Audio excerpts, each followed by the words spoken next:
बिस्मिल्लाहिर्रहमानिर्रहीम। अस्सलाम वालेकुम students, welcome to CBEL concept based education learning YouTube channel. मैं हमाद अहमद आपका ट्यूटर। आज के इस लेक्चर में हम बात करेंगे बीकॉम पार्ट 1 की, जिसे एडीसी पार्ट 1 भी कहा जाता है, और इसका सब्जेक्ट है प्रिंसिपल ऑफ इकोनॉमिक्स, यानी कि इकोनॉमिक्स। तो आज हम ना इसका क्वेश्चन नंबर 1 करेंगे। एनुअल एग्जामिनेशन 2023 है और इसकी हम पेपर पेयरिंग स्कीम आप स्टूडेंट से शेयर करने लगे हैं। इस स्कीम के रिलेटेड आपको क्वेश्चन नंबर 1 करवाया जाएगा। आज आपको करवाया जाएगा critically exine the marginal productivity theory. ये क्वेश्चन इस तरह आपको आता है। थ्योरीज आपको 3 आती हैं, 3 थ्योरीज में से एक क्वेश्चन आपको लाजमी आता है इन थ्योरीज में से। तो थ्योरीज अक्सर आप स्टूडेंट्स को याद नहीं होती। सिंपल वर्ड्स में आपसे मैं शेयर करने लगा हूं। ग्राफ किस तरह बनाना है, टेबल किस तरह लिखना है, हेडिंग्स, एग्जम्पशंस, क्रिटिसिज्म किस तरह कितना कितना लिखेंगे, सिंपल वर्ड्स में आप स्टूडेंट्स से मैं शेयर करूंगा। तो आप स्टूडेंट्स ने इस वीडियो को एंड तक देखना है। तो इससे पहले मैं वीडियो को शुरू करूं, आप स्टूडेंट्स से ये रिक्वेस्ट है, वीडियोस को लाइक करें, चैनल को सब्सक्राइब करें और बेल आइकन को तो जरूर हिट कर दीजिएगा ताकि आपको तमाम वीडियोस मिलती रहें। तो अब हम पेज की तरफ मूव ऑन करते हैं और देखते हैं कि इन वीडियोस को इन थ्योरीज को हम किस तरह सोल्व करेंगे। अच्छा, तो स्टूडेंट्स अब हम करने लगे हैं अपने पेपर पेयरिंग स्कीम स्टार्ट कर रहे हैं। आज से हम इकोनॉमिक्स की यानी कि BCom part 1 economics question number 1 करेंगे पेपर पेयरिंग स्कीम से। तो हम सबसे पहले स्टार्ट करेंगे थीरीज को। आपको पता है आपको 3 थीरीज आती हैं, marginal productivity theory, Ricardian theory of rent और लिक्विडिटी प्रेफरेंस थ्योरी। इन 3 थ्योरी में से आपको एक थ्योरी पेपर के अंदर लाजमी आती है, लाजमी आती है। 3 थ्योरीज को याद करें। इंशाल्लाह ताला मैं इतने सिंपल वे में आप स्टूडेंट्स के सामने थ्योरीज रखूंगा, इन्हीं को याद कीजिएगा। आपको अक्सर आपकी बुक के अंदर इतना टफ मटेरियल होता है कि आपको टेबल भी नहीं याद होता, आपको ग्राफ भी नहीं याद होता। तो आप स्टूडेंट्स क्या करते हो, आप स्टूडेंट्स बहुत ज़्यादा परेशान रहते हो। तो इंशाल्लाह ताला मैं आप स्टूडेंट्स के सामने इतने ईजी वे में ना प्रेजेंट करूंगा ये थीरीज कि आप स्टूडेंट्स को खुद में फील होगा कि वाकई हमें किसी शख्स ने थीरीज दी थी तो हमें फायदा हुआ था। तो देखिएगा, आज हम करेंगे, हमारी थीरीज क्या है, वो इस तरह हमें कह सकता है, वो कह सकता है critically examine the marginal productivity theory, या हमें इसका दूसरा नेम कह सकता है critical examine the classical theory. तो क्लासिकल या मार्जिनल प्रोडक्टिविटी थ्योरी आ जाए तो स्टूडेंट्स आपने मार्जिनल प्रोडक्टिविटी थ्योरी लिखनी है। तो इंट्रोडक्शन में आपको क्या कह रहा है marginal productivity, introduction simple words में लिखा हुआ है, आपने इसको ही कॉपी करना है, ठीक है ना। मैं समझा देता हूं जस्ट आपको। देखो, मार्जिनल प्रोडक्टिविटी थ्योरी ये है, ये एक न्यू आजकल के ज़माने की सबसे जदीद थ्योरी जो है ना, ये मार्जिनल प्रोडक्टिविटी थ्योरी है। और इनको जदीद ज़माने के जो इकोनॉमिस्ट है ना, उन्होंने इसको डेवलप किया है। तो इसके रिलेटेड 3 इकोनॉमिस्ट ऐसे हैं जिन्होंने इनको, जो कि न्यू ज़माने के इकोनॉमिस्ट कहलाते हैं, जैसे क्लार्क हो गया, जेसीएस हो गया, जैसे मार्शल हो गया। ये तीनों जो इकोनॉमिस्ट है ना, इन्होंने इस मार्जिनल प्रोडक्टिविटी थ्योरी का दिया है। एक तो इन्होंने इस थ्योरी का नाम रखा है मार्जिनल प्रोडक्टिविटी थ्योरी, दूसरी इसको क्लासिकल, या इसको, सॉरी स्टूडेंट्स, इसको क्लासिकल या इसको मॉडर्न थ्योरी भी कहा जाता है, इसको मॉडर्न थ्योरी भी कहा जाता है, ठीक है ना।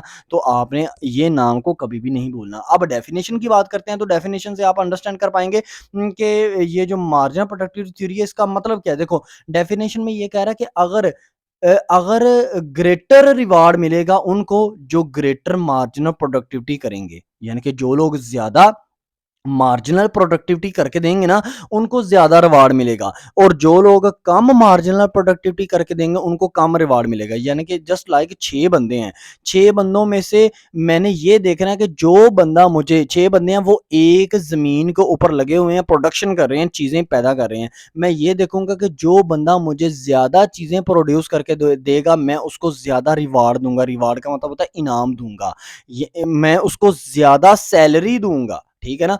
तो ये न्यू क्लासिकल थ्योरी में यही कहा जाता है, यानी कि मार्जिनल प्रोडक्टिविटी थ्योरी यही कहती है कि आप एक चीज के ऊपर एक से ज्यादा वर्कर्स लगाओ, मजदूर लगाओ, लेबर लगाओ। अगर उस लेबर को जब आपने सैलरी देनी है ना, या उस लेबर को जब आपने रिवॉर्ड देना है, तो जिस लेबर ने ज्यादा चीज आपको बनाकर दी है ना, उसको ज्यादा रिवॉर्ड दो, ठीक है।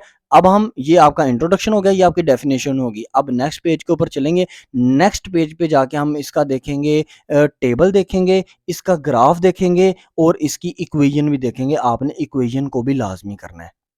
अच्छा, तो स्टूडेंट्स अब आप किसकी तरफ आ गए हैं, अब आप देखें इस पिक्चर के ऊपर आपको इक्वेशन, शेड्यूल यानी कि टेबल, और आपको ग्राफ मिल रहा है। 2 ग्राफ मिल रहे हैं, इनमें से आपने एक बनाना है। देखें, इक्वेशन तब तक आपको समझ में नहीं आएगी जब तक आपको टेबल समझ में नहीं आएगा, यानी कि शेड्यूल टेबल कोई भी आप हेडिंग दे सकते हैं, आपने हेडिंग हमेशा देनी है।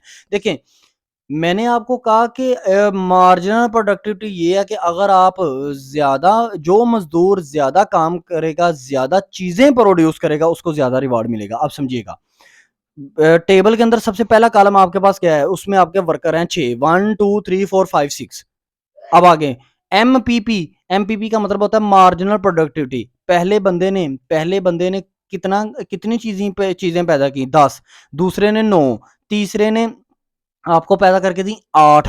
चौथे ने 7। पांचवें ने आपके पास 6 और छठे ने 5 चीजें आपको बना के दी।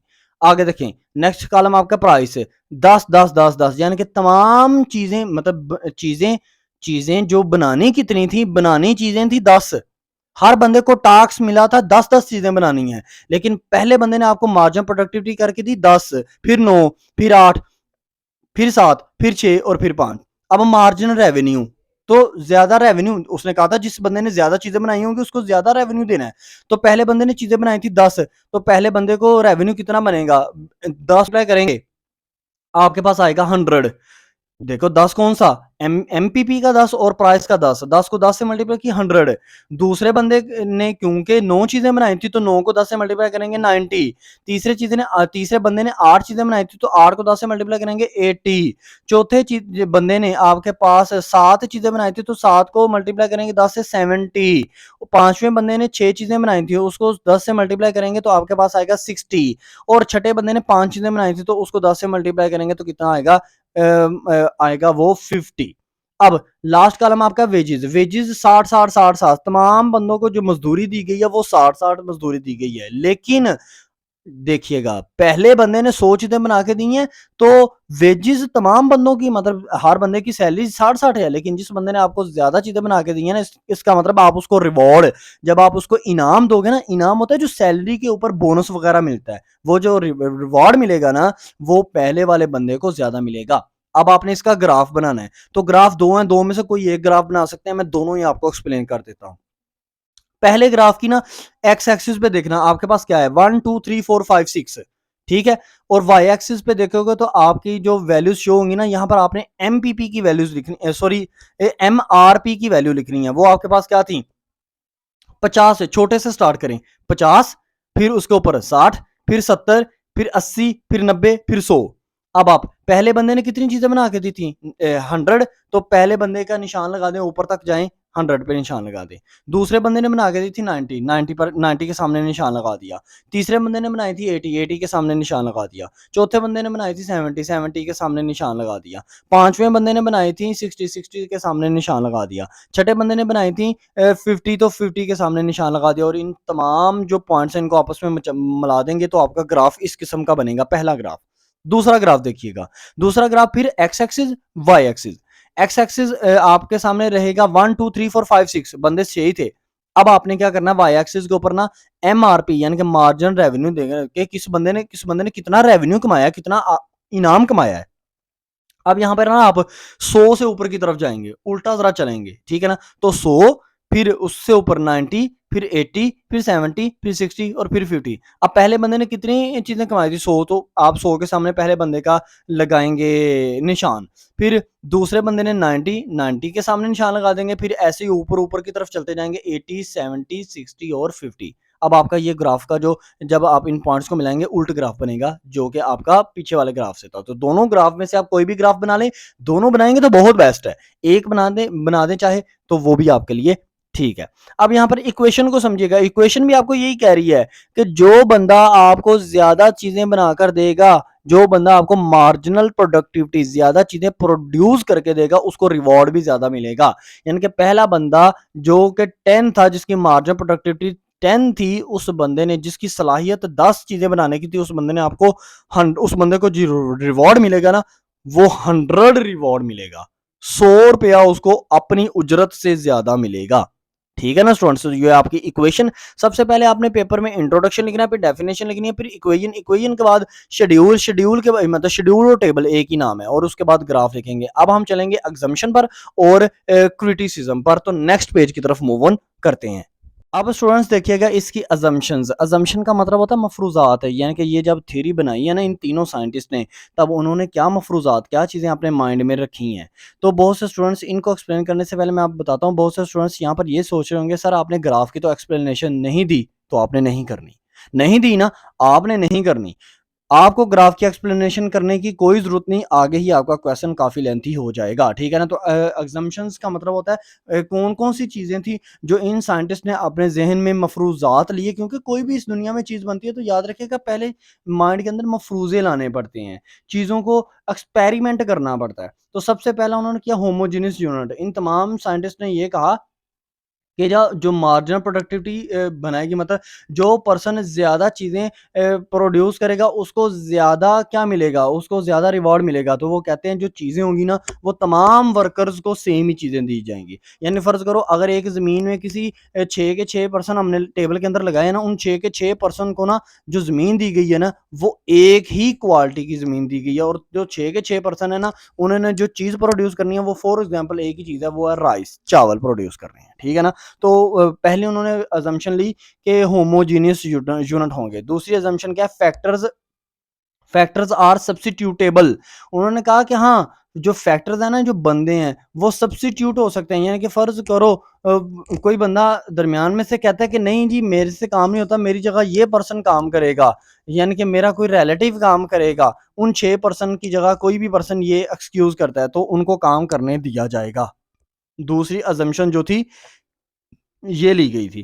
थर्ड अजम्पशन क्या है? थर्ड अजम्पशन आपके पास है परफेक्ट कंपटीशन। परफेक्ट कंपटीशन का मतलब होता है कि इनके दरमियान ना, मतलब जब मार्जिन प्रोडक्टिविटी थ्योरी बनाई तो सोचा ये गया कि ये जो चीज़ें कल को जाकर ये जो चावल बिकेंगे ना, ये परफेक्ट मार्केट में जाके बिकेंगे। उस मार्केट में जाके बिकेंगे जहाँ पर चावल वगैरह की बाइंग एंड सेलिंग होती होगी। जैसे मिसाल के तौर पर वो लोगों ने क्या करना है, जितनी जिस बंदे ने जितनी प्रोडक्शन करनी है उसको उतना ही रिवॉर्ड मिलना है ना। तो फर्ज करो ये जो 6 के 6 पर्सन है, इनकी चीज़ें लाके हम सब्जी मंडी में चावल बेचने की कोशिश करते हैं तो वहाँ पर चावल ही नहीं बिकेंगे। क्यों? और बिकेंगे भी तो कम कीमत पर बिकेंगे। उसकी वजह क्या है? उसकी वजह ये है कि वो उनकी एक ख़ास जगह नहीं है चावल बेचने की। चावल बेचने की ख़ास जगह क्या है? दाना मंडी जिसको कहते हैं, ठीक है ना? तो आपको स्टूडेंट्स पता होना चाहिए कि आपकी जो परफेक्ट कंपटीशन का मतलब ये है कि जो चीज़ आप उगा रहे हो, जो प्रोड्यूस कर रहे हो, उसको उसकी खास प्लेस पर ही आपने बेचना है, ताकि आपको पता चले कि किस पर्सन ने ज़्यादा चीज़ बनाई है, किस पर्सन ने कम चीज़ बनाई है। एक्सप्लेनेशन आप अंदर से यही करोगे। फिर इसके बाद देखिएगा 4 नंबर आपके पास आएगा point mobility of a factor. उन्होंने ये अज्यूम किया कि ये जितने भी हमारे फैक्टर्स हैं ये मूवेबल होने चाहिए। मतलब ये जो बंदे हैं ये इनके अंदर ये सलाहियत होनी चाहिए कि ये अपने चावल को, अपनी चीज़ जो इन्होंने प्रोड्यूस की है, ये एक जगह से दूसरी जगह ये खुद से लेकर भी जा सके। ठीक है? ये आपके असम्पशन नंबर 4 थे। असम्पशन नंबर 5 में डिमिनिशिंग रिटर्न, जो यानी कि ये जो पर्सन है जब ये हमें चीज़ प्रोड्यूस करके देंगे, हम इनको रिटर्न भी देंगे।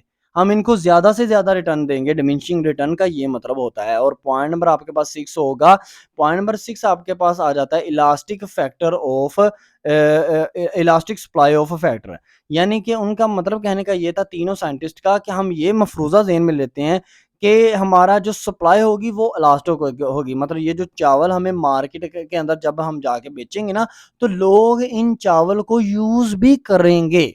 उन्होंने ये अपने माइंड में सोचा तीनों साइंटिस्ट ने। तो ये थी असम्पशंस। असम्पशन को आप ऐसे ही लिखोगे। अब इसके बाद हम क्रिटिसिज्म पर चलते हैं, तो क्रिटिसिज्म देखते हैं कि उसको हम कैसे करेंगे। अच्छा, तो स्वयं सबसे पहले समझिएगा क्रिटिसिज्म का मतलब क्या होता है।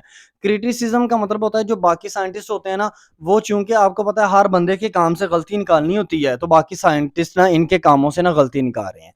तो पहली गलती क्या निकाली उन्होंने, कहा बाकी साइंटिस्ट ने नो होमोजेनियस यूनिट का, वो कहते हैं नहीं, ये हो ही नहीं सकता कि इस दुनिया में कोई होमोजेनियस यूनिट हो। यानी कि ये क्या बात हुई, तमाम 6 के 6 बंदों को ज़मीन दी है और ज़मीन भी एक ही साइज़ की दे दी है, ये कभी पॉसिबल ही नहीं हो सकता। तो देखो जिसने क्रिटिसिज्म करना है उसने आपके काम में से गलती निकालनी है। एक्सप्लेनेशन आप ऐसे लिखोगे। फिर आपका पॉइंट नंबर जो 2 हो जाएगा वो हो जाएगा आपका पॉइंट नंबर 2 है नो परफेक्ट सब्स्टिट्यूशन। उसका मतलब ये है कि वो ये कह रहे हैं क्रिटिसिज्म करने वाले बाकी साइंटिस्ट कि ये हो ही नहीं सकता कि ये जो 6 के 6 बंदे काम कर रहे हैं ये इनका कोई मुतबादल और कोई पर्सन ये लेके आए। ये नहीं हो सकता, ठीक है? इसके अंदर भी एक्सप्लेनेशन आप ऐसे करेंगे। नंबर 3 है नो परफेक्ट कंपटीशन। वो ये कहते हैं हाँ ये भी नहीं हो सकता कि जमीन के अंदर जो चावल उग रहे हैं आपने उनको हमेशा दाना मंडी में मतलब उसी प्लेस पर बेचना है जहां पर चावल की बाइंग एंड सेलिंग होती है। वो कह रहे हैं नहीं नहीं और जगह भी तो बेच सकते हैं, ये क्या बात हुई, हमने वहां पर ही क्यों बेचना है। तो देखो क्रिटिसिज्म जब भी याद करना हो ना अपने माइंड में ये रखो कि जो बंदा आपने जो अजम्पशन की होंगी उनको रिवर्स कर देना आपने। उनके उन्हीं अजम्पशन को वो क्या कर रहे हैं, क्रिटिसाइज कर रहे हैं, गलतियां निकाल रहे हैं। चौथा पॉइंट क्या आएगा, चौथा पॉइंट आपके पास आएगा नो परफेक्ट मोबिलिटी। हालांकि ये पॉइंट नंबर 3 है, ठीक है ना, मैंने वो पॉइंट नंबर 4 पहले बोल दिया। पॉइंट नंबर 4 मतलब हमारे से ये होगा कि नो परफेक्ट मोबिलिटी। वो कहते हैं नहीं ये हो ही नहीं सकता, ये लेबर अपनी चीज को एक जगह से उठाकर दूसरी जगह ले जाने की भी सलाहियत रखते हो, क्या पता इनके पास पैसा ही ना हो। यानी कि क्रिटिसिज्म करने वाले ये कह रहे हैं। पांचवा पॉइंट है ओनली डिमिनिशिंग रिटर्न। उन्होंने कहा नहीं नहीं इन बंदों को सिर्फ ओनली का मतलब होता है सिर्फ इन बंदों को रिटर्न मिलेगा, रिटर्न डिमिनिशिंग नहीं मिलेगा। डिमिनिशिंग का मतलब ये होता है कि ज्यादा रिटर्न नहीं मिलेगा। उस आपने डेफिनेशन में पढ़ा था ना, जो बंदा ज्यादा चीजें पैदा करेगा उसको ज्यादा रिवॉर्ड, और जो बंदा कम चीजें पैदा करेगा उसको कम रिवॉर्ड। पॉइंट नंबर 6 आपके पास है स्टैटिक थ्योरी। उन्होंने कहा नहीं जी ये जो थ्योरी है ना, जो इन तीनों साइंटिस्ट ने दी है, जिसको नाम रख दिया मार्जिनल प्रोडक्टिविटी थ्योरी, और इसका नाम है मॉडर्न, और इसको कहते हैं मॉडर्न थ्योरी। नहीं जी ये स्टैटिक स्टैटिक थ्योरी है, ये स्टैट के ऊपर अप्लाई करती है, इसका इकोनॉमी के ऊपर कोई काम नहीं है। तो ये स्टूडेंट्स मैंने आपको क्वेश्चन नंबर 1 करवा दिया, किसके रिलेटेड है, मैंने आपको क्वेश्चन नंबर 1 करवाया इकोनॉमिक्स के रिलेटेड। पहली थ्योरी की है हमने मार्जिनल प्रोडक्टिविटी थ्योरी। ये था क्वेश्चन नंबर 1 हमारी पेपर पेयरिंग स्कीम के रिलेटेड। तो स्टूडेंट्स ये क्वेश्चन क्या था, मार्जिनल प्रोडक्टिविटी थ्योरी। आने वाली वीडियो में हम रिकॉर्डियन थ्योरी ऑफ रेंट के बारे में आपसे शेयर करेंगे। तो अपना ख्याल रखिएगा, अपने इस यूट्यूब चैनल का भी। अल्लाह हाफिज।